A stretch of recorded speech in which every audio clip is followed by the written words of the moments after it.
504 centimeters in feet?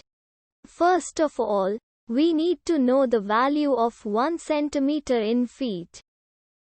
It's always 1 centimeter equals 0.03280839895 feet. Now we have to multiply 0.03280839895 by 504.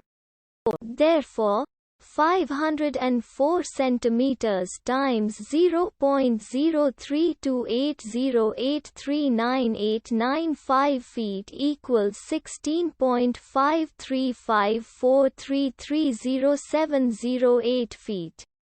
So, in other words, 504 centimeters equals 16.53543300708 feet. We hope you have enjoyed this video. Please like and subscribe to our channel for more videos like this.